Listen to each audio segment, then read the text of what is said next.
श्री सच्चिदानंद सद्गुरु साईनाथ महाराज की जय। श्री साई सच्चिदानंद பாராயணம் அத்தியாயம் 46 பாபாவின் கயா பயணம். இந்த அத்தியாயம் ஷாமா, காசி, பிரயாகை, கயா முதலிய இடங்களுக்கு பயணம் செய்வதையும் பாபா எங்கனம் அவருக்கு முன்னால் சென்று அங்கிருந்தார் என்பதையும் விளக்குகிறது. மேலும் 2 ஆடுகளை பற்றிய பாபாவின் பழைய நினைவுகளையும் விவரிக்கிறது. ஓ சாயி, தங்களது பாதங்களும் தங்களை பற்றிய நினைவுகளும் தங்களது தரிசனமும் புனிதமானவை. அவை எங்களை கர்ம தலைகளிலிருந்து விடுவிக்கிறது. எங்களுக்கு தங்கள் ரூபம் தெரியாமல் இருந்தாலும் இப்போதும் அடியவர்கள் தங்களை நம்பினால் பரிச்சயமான அனுபவங்களை உடனே தங்களிடமிருந்து பெறுகிறார்கள். கற்புலனுக்கு தென்படாத சூட்சுமமான நூலால் தாங்கள் அருகிலும் தொலைவிலும் உள்ள பக்தர்களை தங்கள் பாத கமலங்களுக்கு இழுத்து இழுத்து அன்பும் பாசமும் உள்ள தாயாரை போல அரவணைக்கிறீர்கள்.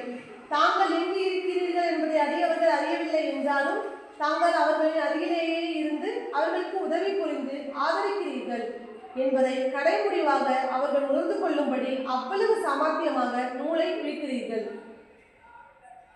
தங்கள் அகங்காரத்தின் காரணமாக புத்திசாலிகள், அறிவாளிகள், கற்றறிந்தோர் இவர்களை எல்லாம் சம்சார குழியில் விழுகிறார்கள். ஆனால் மிகவும் ஏழ்மையான சாதாரண பக்தர்களை தங்கள் சக்தியினால் காப்பாற்றுகிறீர்கள். ஆன்மஸ்வரூபமாகவும் யாரும் அறியாதவனையும் எல்லா லீலைகளையும் புரிந்துவிட்டு அவற்றுடன் எவ்வித தொடர்பும் இல்லாதது போல் தோற்றமளிக்கிறீர்கள். தாங்களே செயல்கள் செய்கிறீர்கள், ஆனால் செய்யாதவரை போன்று காட்சியளிக்கிறீர்கள். ஒருவருக்கும் ஒருபோதும் தங்கள் வாழ்க்கையை பற்றி தெரியாது. எனவே எங்களது பாவங்களை போக்கும் எங்களுண்டான சிறந்த வழி மனம், மொழி, மெய் இவற்றால் தங்கள் பாதார விண்ணங்களை சரணடைந்து தங்களது நாமத்தை எப்போதும் ஸ்மரணம் செய்வதே ஆகும். அடியவர்களின் ஆசைகளை தாங்கள் பூர்த்தி செய்கிறீர்கள். பற்றற்றவர்களுக்கு பேரானந்த பெருநிலையை அளிக்கிறீர்கள். தங்கள் இனிமையான பெயரை ஸ்மரணம் செய்வதே அடியவர்களுக்கு மிக எளிதான சாதனமாகும்.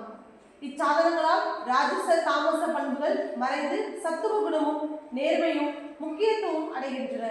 விவேகம், பற்றின்மை, ஞானம் முதலியவை தொடர்கின்றன. பின்னர் நாம் நமது ஆன்மாவுடன் குருவிடனும் ஒன்று விடுகிறோம். இதுவே குருவிடம் பூர்ண சரணாகதி அடைவது என்பதாகும். நமது மனம் அமைதியும் சாந்தியும் பெறுவதே இதற்கான ஒரு நிச்சயமான அடையாளமாகும். இச்சரணாகதி பக்தி, ஞானம் இவற்றின் பெருமை தனித்தன்மை வாய்ந்தது. ஏனெனில் அமைதி, பற்றின்மை, புகழ், முக்தி முதலியவை அதை தொடர்ந்து வருகின்றன. ஒரு அடியவரை பாபா ஏற்றுக்கொண்டால் அவரை அவர் தொடர்கிறார். இரவும் பகலும் வீட்டிலும் வெளியிலும் அவருடனேயே இருக்கிறார். அவர் விரும்பியவாறு எங்கு வேண்டுமானாலும் செல்லட்டும். அறிவுக்கு எட்டாத வகையில் ஏதாவது ஒரு ரூபத்தில் அவருக்கு முன்பாகவே சென்று பாபா அங்கு இருக்கிறார். கீழ்வரும் கதை இதை விளக்குகிறது. கயா பயணம். காகா சாஹேப் தீட்சித் சாயிபாபாவுக்கு அறிமுகப்படுத்தப்பட்ட சில நாட்களுக்கு பிறகு தனது மூத்த மகன் பாபாவுக்கு நாக்பூரில் பூணூல் திருமணம் நிகழ்த்த நிச்சயித்தார். ஏறக்குறைய அதே தருணம் நானா சாஹேப் சாந்தோர்கர் தமது மூத்த மகனுக்கு குவாலியரில் திருமண வைபவம் நிகழ்த்த நிச்சயித்தார். தீக்ஷித், சாந்தோர்கர் ஆகிய இருவரும் ஷிரடிக்கு வந்து இவ்வைபவங்களுக்கு பாபாவை அன்புடன் வரவேற்றனர். தமது பிரதிநிதியாக ஷாமாவை ஏற்றுக்கொள்ளும்படி பாபா அவர்களிடம் கூறினார். அவரே நேரடியாக வர வேண்டும் என்று வற்புறுத்தப்பட்ட போது ஷாமாவை அவர்களுடன் கூட்டிக் கொண்டு செல்லும்படி அவர்களிடம் கூறி காசிக்கும் பிரயாகைக்கும் சென்ற பின்பு நாம் ஷாமாவை விட முன்னால் இருப்போம் என்று கூறினார்.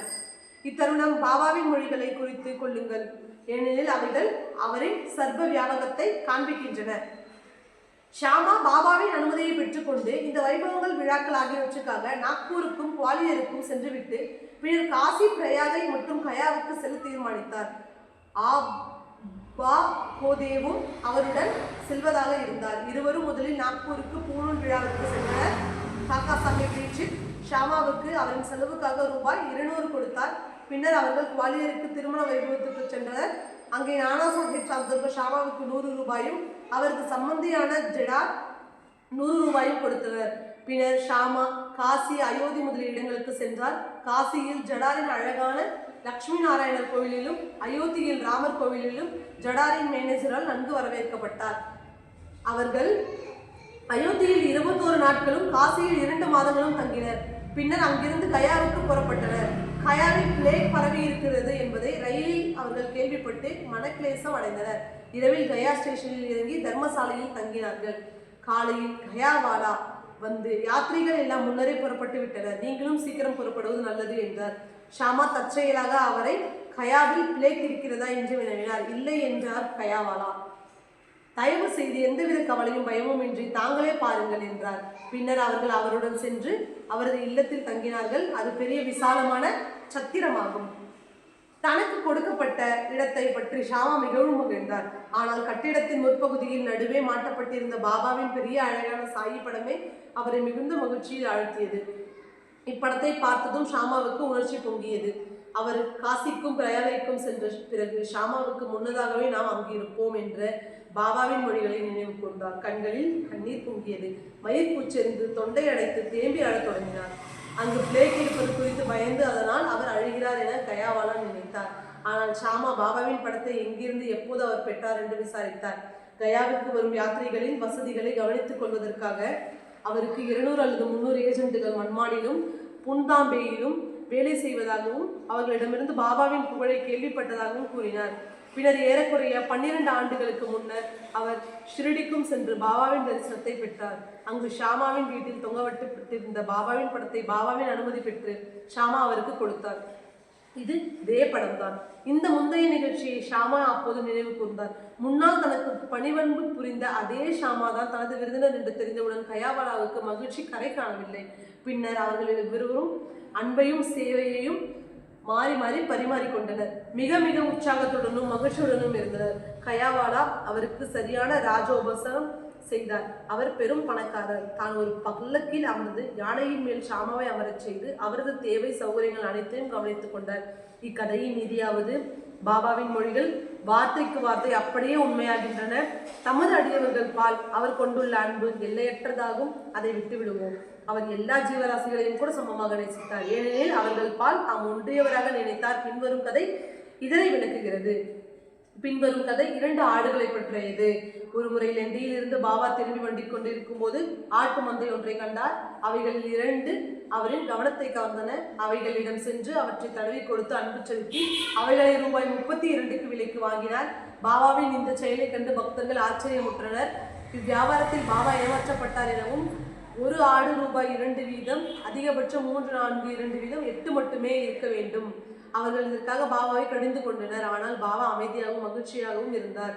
ஷாமாவும் தாத்தியா கோத்தையும் அதற்கு விளக்கம் கேட்டனர். தமக்கென வீடும் கவனிக்க குடும்பமும் இல்லாதபடியால் தாம் பணத்தை சேமிக்க கூடாது என்று அவர் கூறினார்.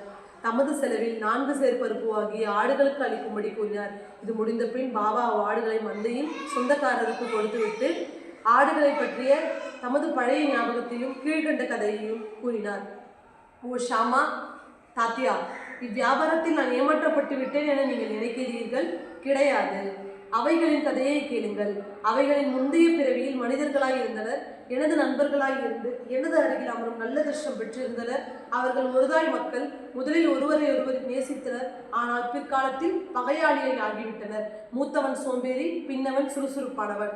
அதனால் பெரும் பொருள் திரட்டினான். மூத்தவன் பேராசையும் பொறாமையும் கொண்டு பின்னவனை கொன்று பணத்தை எடுத்துக்கொள்ள விரும்பினான். தங்கள் சகோதர உறவை மறந்து ஒருவனுடன் ஒருவன் சண்டை போட தொடங்கினர். மூத்தவன் இளையவனை கொல்ல பல வழிமுறைகளில் கையாண்டு அவனது முயற்சிகள் தோல்வியடைந்தான். இவ்வாறாக அவர்கள் மரண விரோதியானவர்கள் ஆனார்கள். முடிவாக ஒரு சந்தர்ப்பத்தில் மூத்தவன் இளையவன் தலையில் தடிக்கம்பால் பலத்த மரண அடி ஒன்று கொடுக்க இளையவன் மூத்தவனை கோடாரியால் தாக்க, இதன் விளைவாக இருவரும் அவ்விடத்திலேயே மாண்டனர். அவர்கள் வினையின் காரணமாக இருவரும் ஆடுகளாக பிறந்தனர். சற்று முன் என்னை கடந்து சென்ற போது நான் அவர்களை அறிந்து கொண்டேன். அவைகளின் முந்தைய பிரிவுகளை நினைவு கூர்ந்து இரக்கம் கொண்டு அவைகளுக்கு இலைப்பாறுதலும் சௌகரியமும் தர விரும்பி என்னிடம் இருந்த எல்லா பணத்தையும் செலவழித்தேன். இதற்காகத்தான் நீங்கள் என்னை குறை கூறுகிறீர்கள். நீங்கள் என்னுடைய பேரத்தை விரும்பாததால் நான் அவைகளை மேய்ப்பவனிடமே திருப்பி அனுப்பிவிட்டேன் என்றார். ஆடுகளிடம் சாயியின் அன்பு அத்தகையது. அத்தியாயம் 46 இங்கு முடிவடைகிறது. ஸ்ரீ சாயை பணிக அனைவருக்கும் சாந்தி நிலவட்டும். ஸ்ரீ ஷிரடி ஃபக்கீர் சாய்நாத் மகாராஜ் கி ஜெய்.